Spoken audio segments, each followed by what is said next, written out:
Bonjour, mon nom est Béatrice Dominet et je suis l'œnologue de Divin. Aujourd'hui, j'ai le plaisir d'être accompagnée de Laurent Déré, meilleur ouvrier de France sommellerie. Salut Béatrice.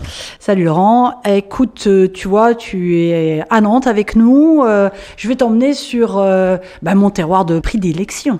Le Val-de-Loire, j'imagine. Tu pourrais m'emmener en muscadet. Je sais que tu les aimes beaucoup, ces beaux muscadets, mais on va aller un petit peu plus loin, je crois, aujourd'hui. C'est vrai que je suis une inconditionnelle du muscadet, mais c'est vrai qu'on va un tout petit peu plus loin. On part pas très loin. On est aux portes d'Angers et je t'emmène à Savenières. Savenières, c'est quand même l'une des appellations qui a été extrêmement mise en avant au cours du XXe siècle, entre autres Kurnonski, qui nommait le Savenières à la coulée de Séran comme l'un des 5 plus grands vins de France, issu, un vin blanc, issu du cépage chenin. Mais parle-nous un petit peu peut-être de ce terroir que tu connais bien. Oui, c'est une petite appellation finalement. Elle est connue, elle a une très belle réputation, mais c'est 146 hectares au total, Savenières. Donc on est vraiment sur une on va dire une micro-appellation, si on compare à ses voisins que sont Anjou-Blanc ou Coteaux-du-Layon, bien sûr, qui sont juste à côté. 3 communes seulement sur cette appellation.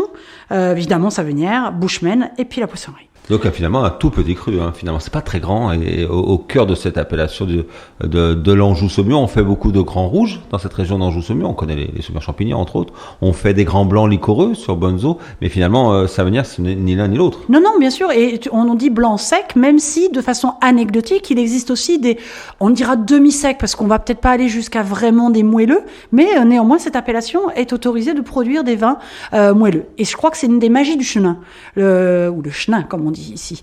Le chenin, il fait du sec, du très sec et du demi-sec, du moelleux, du liquoreux tout au long de la Loire. Sur Savenières. Et de l'effervescent.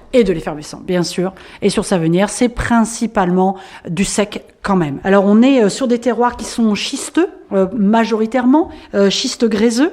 Et puis on a la particularité à Savenières d'avoir 2 endroits que l'on peut nommer et que l'on peut, alors dans un des cas, rajouter à l'appellation Savenières, c'est la Roche aux Moines. Et puis dans un deuxième cas, qui est, on va dire, la star du coin, le grand cru du coin, la Coulée de Séran. La Coulée de Séran qui est un monopole. Absolument. On est sur la famille Joly.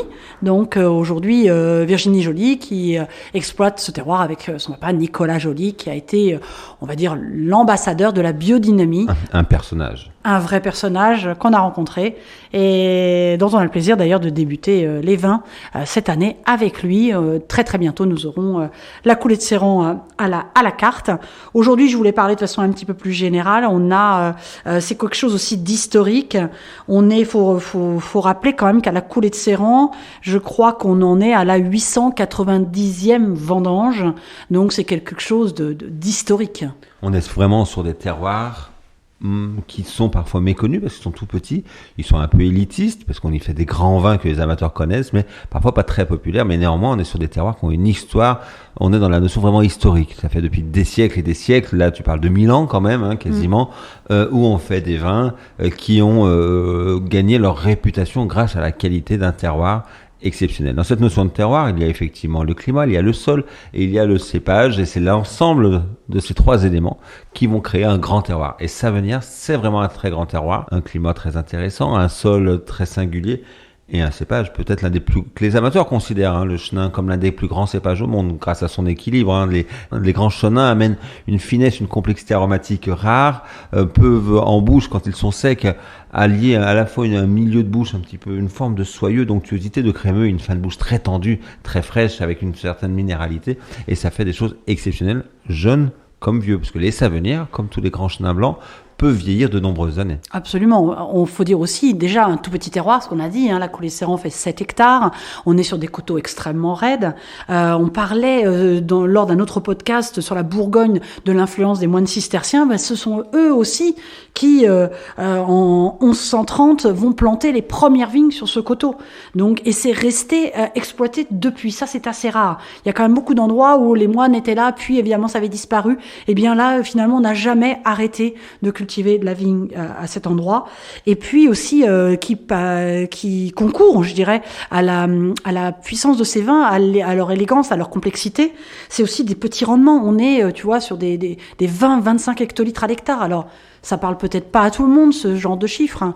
Oui, mais c'est 2 fois moins qu'un une appellation classique, hein, Voilà. qui va être à 40, 45 ou 50 hectares quand elle est en plaine, ou sur des coteaux beaucoup plus faciles à cultiver. Là, on aime la difficulté et néanmoins, on l'atteint. Cette difficulté nous permet d'atteindre sur Savenière l'excellence. Quand même, c'est sûrement, je crois, l'appellation la plus prestigieuse. Hein, je crois qu'on peut le dire en sec dans tous les cas sur les grands vins du Val-de-Loire. Absolument. Et puis, juste que tout à l'heure, on avait légèrement évoqué le côté terroir spécifique de la Roche-aux-Moines et de la Coulée de Céran, quand même, ces petits filons volcaniques à base, alors d'un terme un petit peu barbare, je m'en excuse, de rhyolite, qui sont donc présents et qui sont typiques sur l'éperon rocheux de la Roche-aux-Moines et sur cette pente extrêmement abrupte de la Coulée de Céran et qui vont donner cette typicité, qui vont même être très légèrement différents des autres Savenières.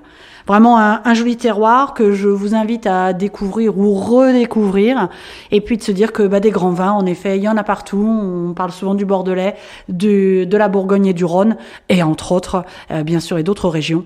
Mais pour cette fois-ci, pour ce podcast, on avait envie de faire un petit focus et un petit clin d'œil à Savenière et au Val-de-Loire. Merci Béatrice. Merci Laurent, à très vite.